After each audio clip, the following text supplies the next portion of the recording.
Tata. Sir एक minute, प्रदर्शनकारी हैं? हाँ बोलिए बोलिए, क्या करना हेलो मैम, आप लोग भारत बंद में समर्थन कर रहे हैं, आप लोग का मांग क्या है, क्या आप मांगना चाहते हैं? मांग यही चाहते हैं कि बच्चे लोग का पढ़ाई लिखाई में बहुत प्रॉब्लम हो रहा है। 9वीं अनुसूचित में नाम दिया नहीं जाता है, खाली मीडिया वाले फ़ोटो खींच के अपना मीडिया चैनल पे लगाते हैं। या 9वीं अनुसूची में जाएगा तो कोई माई के लाल नहीं रोक सकता है कि अनुसूचित जाति को ब्राह्मण बना दे। आप आरक्षण को लेकर के जो सुप्रीम कोर्ट का मामला आया था, उसी के विरोध में आप लोग हैं? जी सर, आप विरोध प्रदर्शन में हो? हाँ, विरोध क्या प्रदर्शन चाहते हैं आप लोग? में 9वीं अनुसूची में हमारे आरक्षण को डाला जाए, आबादी का अनुरूप दिया जाए, और इस तरह का जो अनाप शनाप निर्णय आता है बगैर समझे हुए, उसको बंद किया जाए इस तरह से। सुप्रीम कोर्ट 2005 में निर्णय आया था, निर्णय विरोध में डाला गया था, जो आंध्र प्रदेश मामला था, तो आज उसी को फिर से री किया गया है ना, जैसे पहले। इसको बार बार किया जाता रहेगा जब तक इसको 9वीं अनुसूची में नहीं डाला जाएगा। मान लीजिए किसी तरह हम लोग नौकरी में आ गए, इसका कतई मतलब ये नहीं है कि हमको सामाजिक बराबरी हासिल हो गई, क्योंकि पैसों के आधार पर तो गैर बराबरी थी ही नहीं। मेरा दलित होना ही मेरी पहचान थी, और वो पहचान अभी मिटी नहीं है मेरे नौकरी करने से। आज भी नौकरी करने के बाद भी बराबर नहीं समझा जाता है। और आरक्षण का स्पिरिट ये नहीं था कि नौकरी दिया जाए, आरक्षण का स्पिरिट ये था कि जो गैर बराबरी हमारे जातिगत आधार पर है उसको खत्म किया जाए, और ये अभी हुआ नहीं है। सदियों की गैर बराबरी है। मेरे किसी तरह पढ़ लिख जाने से, किसी तरह कोई नौकरी हासिल कर लेने से वो बराबरी कैसे हासिल हो सकेगी? अभी तक तो हासिल नहीं हुई है। इसलिए इसको 9वीं अनुसूची में डाला जाए ताकि इस तरह की डिसीजन ही बार बार ना आए। सुप्रीम कोर्ट का निर्णय प्रमुख निर्णय होता है, जनता का अंतिम भरोसा होता है कि सुप्रीम कोर्ट जो निर्णय देंगे हम उस पर सहमत होंगे। तो आप सुप्रीम कोर्ट के निर्णय के विरुद्ध जा रहे हैं? सुप्रीम कोर्ट के निर्णय के विरुद्ध नहीं है। मेरी मांग ये है कि जिस कॉलेजियम, जिस कमेटी के द्वारा यह निर्णय दिया गया, उसमें हमारा पक्ष रखने वाला हमारा कोई मेंबर था ही नहीं। अगर इस तरह का निर्णय लेना था तो उसमें हमारे लोगों की भागीदारी भी होनी थी, उसके बाद ये एक्सेप्टेबल हो सकता था। वहाँ हमारे कोई भी रिप्रेजेंटेटिव मौजूद नहीं थे, और उनकी गैर बराबरी में कुछ तथाकथित वैसे लोग हैं जिन्होंने इस निर्णय को थोप दिया, मेरे ऊपर थोप दिया। क्योंकि इस तरह का आरक्षण जो है संविधान के द्वारा दिया गया था, ये सुप्रीम कोर्ट या किसी और कोर्ट के द्वारा नहीं दिया गया। आरक्षण विषय संसद का है, तो संसद से होना था इसको। तो संसद आप लोग के जिसको जिता करके भेजते हैं, जिस सांसद को जिता करके भेजते हैं, वो तो आप लोग के पक्ष में रहते हैं, हमेशा बयान देते रहते हैं। बात हो रही है, वो लोग भी अपनी जगह पर सही प्लेटफॉर्म पर आवाज़ उठाएंगे, उठा भी रहे हैं। आज आपके विरोध प्रदर्शन में क्यों नहीं सांसद आए? जिनको आप जिताए वो आपके साथ आज क्यों नहीं? वो अपनी जगह पर जहाँ भी हैं वहाँ उनकी भागीदारी है। आपने कहा कि सुप्रीम कोर्ट में जो सुनवाई हुई थी, जो 7 बेंच की जज थी, उसमें आपके पक्ष रखने वाले, आपके हिसाब से जो पक्ष रखने वाले थे, आप लोग की भागीदारी कम थी।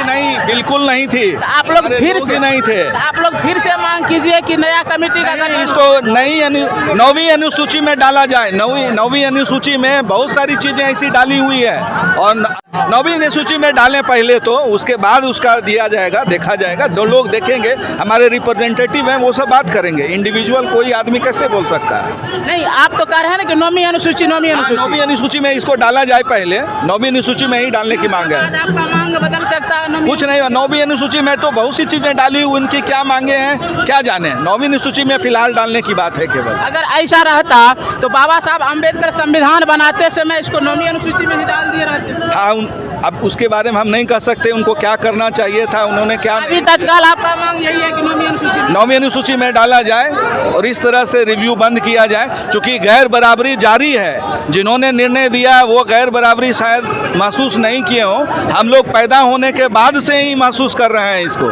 आज भी कहीं काम करते हैं, काम करने के बाद भी बराबर नहीं समझा जाता है। चलिए बात।